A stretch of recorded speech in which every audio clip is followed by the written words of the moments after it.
Hello and welcome to the show. Now, when talking about track cars, often the sort of vehicles that spring to mind are cars like this Ariel Atom V8. Incredible levels of power, very, very light, huge amounts of grip, and when it comes to take them around a circuit, like Lime Rock here for example, they are brutally fast. The downside, though, they can often be quite difficult to drive. Certainly in the case of the V8 Atom, the Caterham R500 as well, can be quite twitchy. If things go wrong with these cars, because they do tend to be going very, very quickly at the time things go wrong, they'll spit you in a tyre bundle, and, well, that'll be that. Cars like the KTM Crossbow BAC Mono are a little bit easier to manage, but still, things can go wrong when you've got this much speed. Now, when it comes to entry-level track cars, Forza has got you covered with them as well. The MX-5 Cup car, for example, you can never go wrong with an MX-5 when it comes to circuit racing, and certainly a car like this is a great vehicle to learn tracks with, to learn driving at race cars. There is far more grip in this car than there is power. It is not massively quick. It's a D-class car, this thing. But it is good fun to drive. You get a field of these cars together and you can get some incredibly close, incredibly exciting racing, my kind of racing really, when it comes to the Forza games. However, the MX-5 Cup car does have a rival. From Fiat, we have the 695 Abarth. Now, when this car came out, I drove a lot with this vehicle. I absolutely love the 695. It suits my driving style perfectly. I think it is an incredibly well-balanced car. It's one of, if not my favourite front-wheel drive car I have ever driven in a Forza game. It is rather expensive at 65,000 credits. That is a lot for a Fiat 500, but you do get a hell of a lot of car.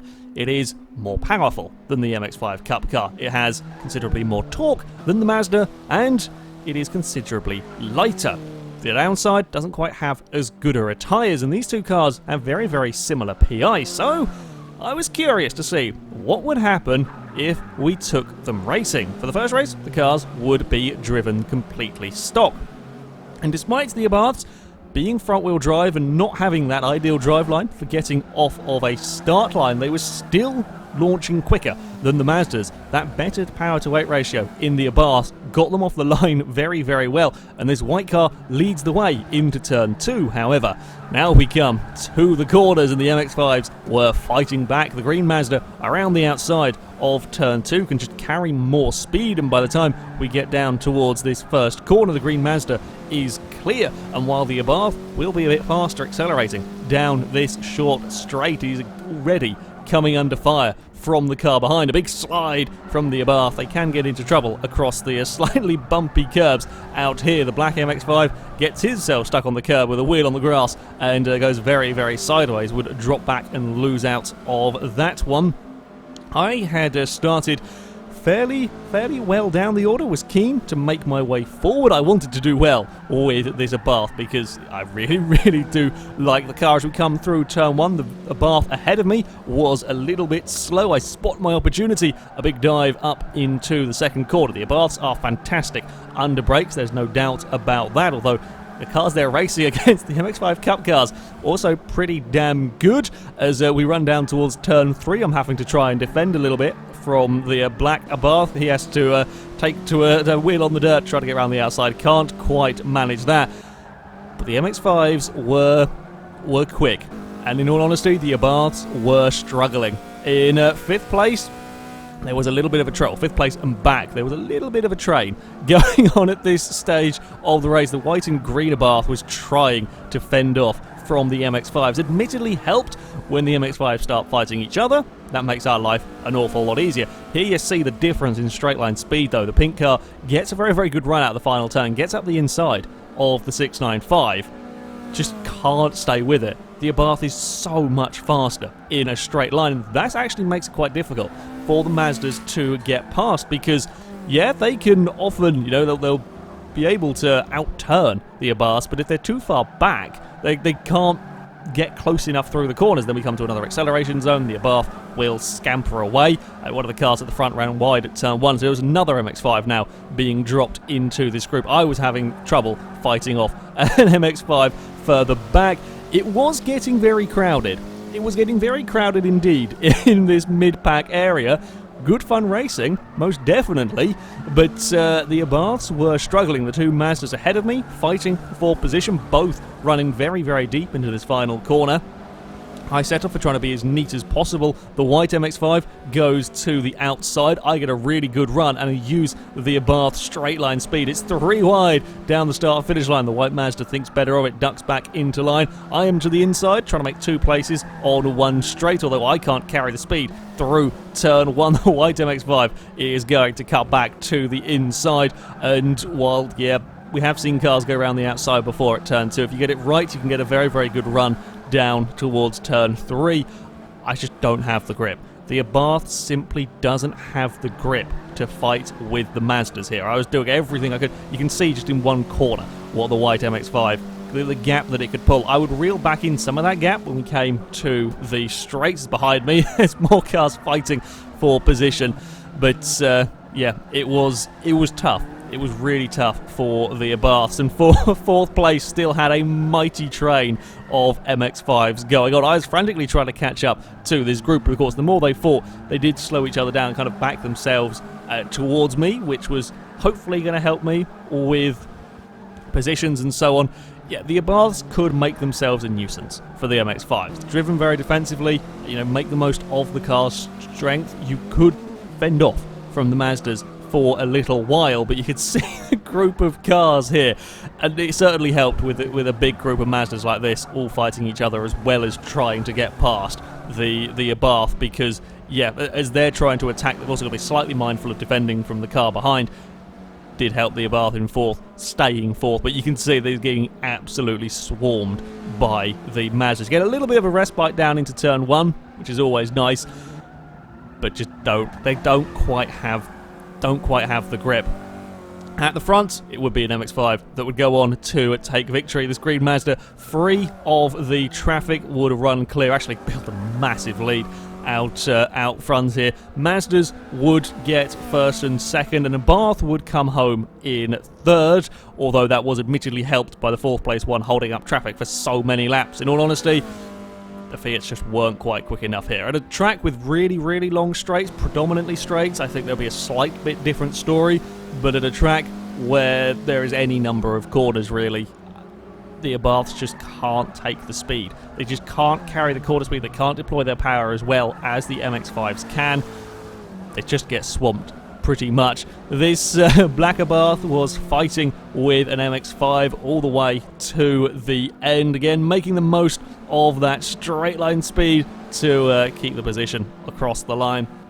Yeah, I made up some places, but at the end of the day, the MX-5s were just that little bit too fast. Now, for race number 2, we would build the cars to C-Class. You see, a vehicle like this isn't just going to be raced stock.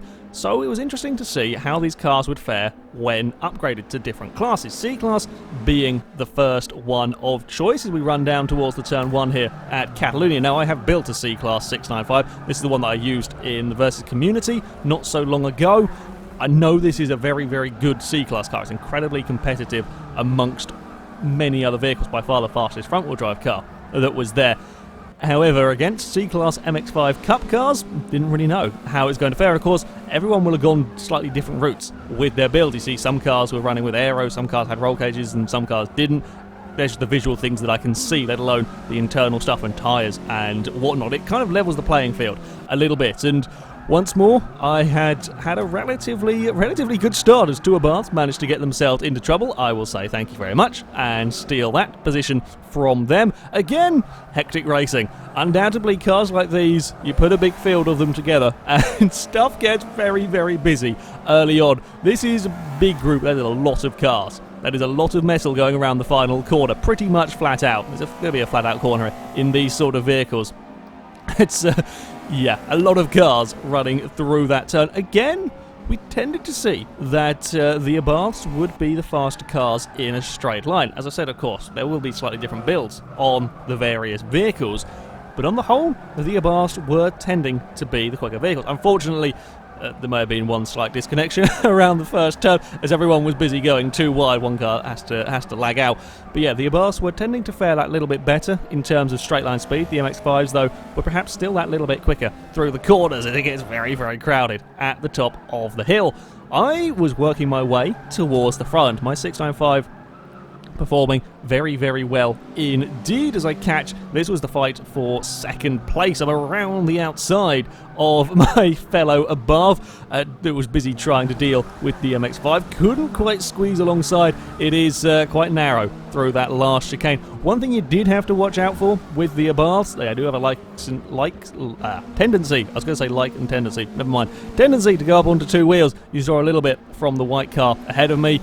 Mine is very, very bad for going up onto two wheels. It's quite drivable when it's up on two wheels. Surprisingly, you can still attack curbs. You just will be up on your side. And while we would make a move on the MX-5 after he put a wheel on the grass, disaster would sadly strike for the white Abarth as I get to the inside at the top of the hill. He runs a little bit wide, gets on a curb, and that just tips the car sideways. As it goes sideways, clips the grass, and we have by far the most spectacular crash of the day, just tumbling across. Unfortunately, the poor green MX-5 had absolutely nowhere to go and gets wiped out by the rolling Abarth. It is one of the dangers with these Fiats. Curbs can be a little bit vicious. There was still, again, much as we had seen at Brands, plenty of close racing going on between the cars, even after the initial craziness. This black Fiat trying desperately to cling on to position, gets a little bit out wide, not quite where you want to be as we head towards this final chicane. It is, quite difficult to end up going side by side through here. The black car realises he's not going to be able to do it, and then the MX-5s pounce. Gets swamped by two MX-5s through the exit there. When you've got, we've seen it time and time again in Versus Community, when you've got cars racing this closely, you get out of position at one turn, you can often be in a lot of trouble. However, we do now come to quite a nice long straight, and once again, the Abarth can stretch its legs down towards turn one. The MX-5's struggling a little bit, although they're going to close up all of that gap once we get into the corner. Under braking, the Abarth is as good as the MX-5. Certainly my one was incredibly good under braking. We saw it in the Versus Community. Could dive from a really long way back against other C-Class cars and really get stopped very, very well. Again, here the Abarths were fantastic, but it was carrying the corner speed. That is what they lacked, and perhaps the ability to put down whatever power they had, put that down to the road. The MX-5s were that little bit better. As we come through this high-speed chicane, the black Abarth gets things a little bit wrong, is up onto two wheels. The pink car gets things wrong as well. The black and white MX-5 will pounce and get the position as the Abarth is struggling a little bit with understeer. The other Mazda is keen to have a go. You can see behind there are some more MX-5s fighting. The pink car still not quite able to get the move done. Of course, this section now, we've done the nice long straights. The Abarth is always going to be in a little bit more trouble as we come up towards these final corners. He's not giving up though. You'd certainly still put up a fight with these Abarths as we come into the chicane. This time not as compromised on the run in, and the MX-5 can't quite find a way past, and now the Abarth is back onto a nice long straight. At the front, it was an MX-5 that would go on to take victory, but here things were quite a lot closer. I was up in second place, and honestly, the gap between me and the leader, once I've got myself to second place, the gap didn't really change that much. I think the MX-5 had a fractionally faster lap, but it was very, very close, this one. You should see me in the background any second now. There was also an Abarth in third place in this one. There we go, you can see me in second, third place, not too far behind.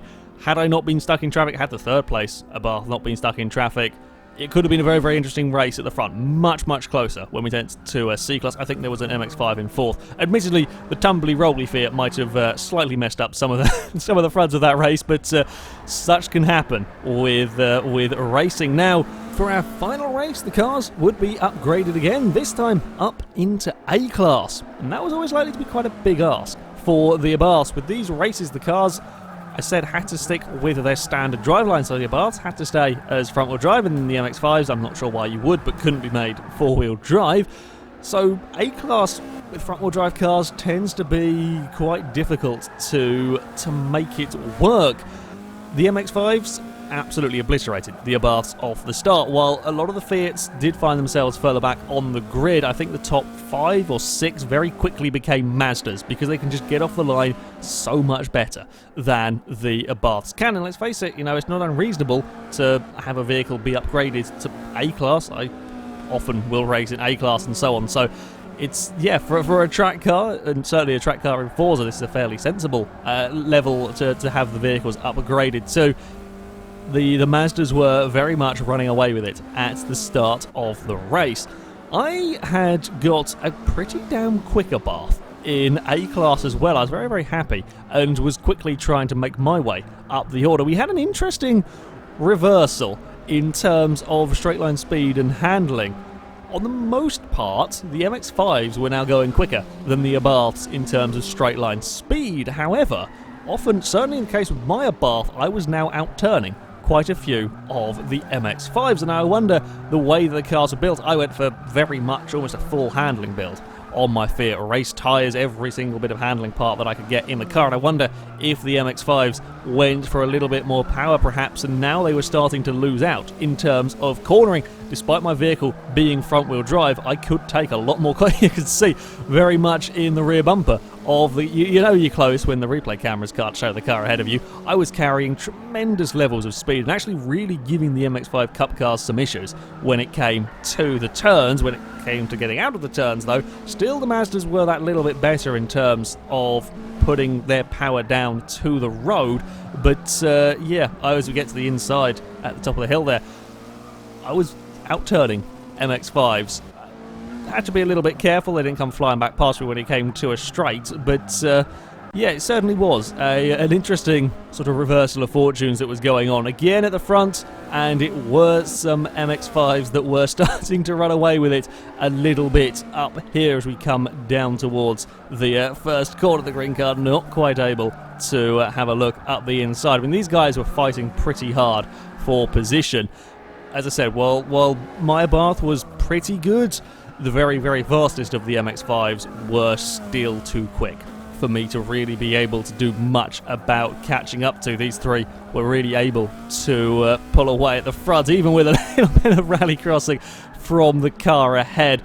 Fourth place was another 695 that I was very much stuck behind, and we were having yet another Abarth train going on. The white Abarth here was probably the exception to the rule of being very, very quick in a straight line. Much more of a power build on the white Abarth, but it was really struggling through the turns. I was stuck behind it, unable to find a way past. I could dive up the inside, I could outbrake him at the final turn, but it didn't really matter because as soon as we get on the power, he would come soaring back past. My car certainly wasn't too bad in a straight line. There's a horde of MX-5s were waiting. They were busy. Again, we were being relatively lucky and there was a big enough group of MX-5s behind us. They were busy fighting each other, so they weren't really putting as much pressure on the back of us as they could be. 4 MX-5s in that group and another Fiat at the back of it. I was flying through these corners, but can't quite get an overtake done at any of these places. Once again, as we go under brakes, we're going to get a very, very close look at the back of a 695. I can get on the power, I can carry lots of speed, I've just got nowhere to use it. And then we come to our next overtaking spot down here. I'm that little too far back. Still, the Abarth ahead of me has got very, very good brakes. And it was, yeah, quite difficult to find a way past once more, get a good exit, have a sniff up the inside, but I'm too far back, I can't force the point. On the whole, though, while there were some quicker Abarths in this race, there were a fair few that were struggling a little bit and dropping back through the order. This was further back in the pack outside the top 10. The black Abarth here trying desperately to hold on to positions. Now, while yes, they were racing against MX-5s, they were generally, the Fiats were being shuffled more towards the back of the field here around the final turn. The Abarth just can't quite do anything about the Mazda, and now we come to a straight, and if you hadn't got your Abarth built quite right, they would be slightly worse through the corners and then slightly slower in terms of straight line speed as well. So yeah, not particularly helpful. This midfield group, we're certainly having some big battles for position. The Abarths were, again, there were some that were very much in the mix, but they weren't up there with the fastest of the MX-5s. This red and blue, interesting colour going on, would get a very, very good run up towards the corkscrew and would manage to outdrag the MX-5. He was racing against them, make sure to get it stopped for the corkscrew.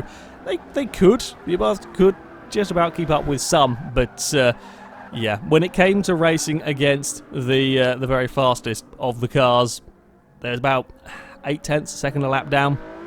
My Abarth probably one of the quickest of the Fiats, and it just simply couldn't keep up with these leaders. Even when the leaders were battling for position, they did get a little bit more spread out towards the end here. I still didn't stand a hope of being able to keep up with these MX-5s.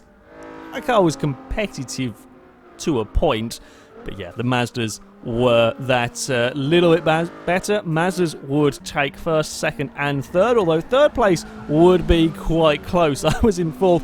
The white MX-5 had pulled a fairly safe margin to me by the time we came to the final quarter. Made a mistake, ended up out wide on the sand a little bit. I tried to get as good a run as I could out of the final turn, but it wasn't enough. Mazdas would take the top 3 spots, me coming home in fourth. Mazda fifth with another Abarth, the crazy speed Abarth, in 6th place.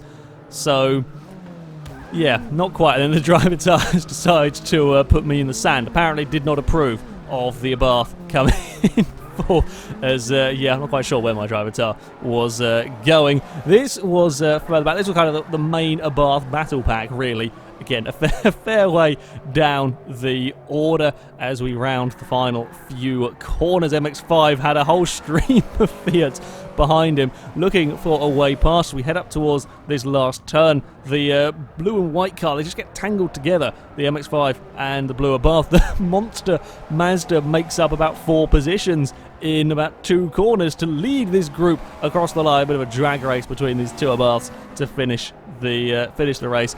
But yeah, it was a fair way down. And in terms of lap times, yeah, compared to the top MX-5s, the cars were struggling. Well, conclusion-wise, and victory really does have to go to the MX-5. Standard cars, unless you're at a track with very, very long straights, the MX-5 is going to be the quicker car. It can just take that much more corner speed. The Abarths can cause a little bit of issue here and there with their good straight line speed, but on the whole, certainly over the course of a flying lap, the MX-5 is going to be the quicker car. C-Class things are much more even. Certainly lap times were a lot closer in C-Class, but by the time you start getting up into A-Class, there can be some okay Abarths, but they're not going to compete with the very fastest of the MX-5s. I threw everything I had with my A-Class car, and it was probably one of the faster of the Abarths there, and it simply couldn't keep up with the MX-5s. And the MX-5 is considerably cheaper than the Abarth. Yeah, of the 2 cars, the MX-5 is the better.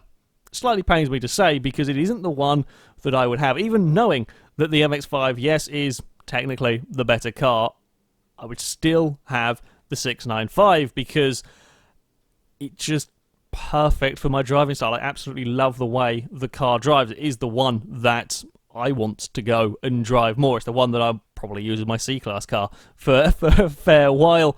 It's, yeah, I love the balance of the car. I think it's probably the best front-wheel drive car that I have driven in a Forza game, full stop. That is how much I like it, and it is one of my favourite cars in Forza 6 overall. So, yeah, I really like the 695, although I will concede when it comes to a track, yeah, the MX-5 Cup car is still going to be the faster of the 2. However, that is going to be it for this video, guys. Thank you very much for watching, and until next time, goodbye.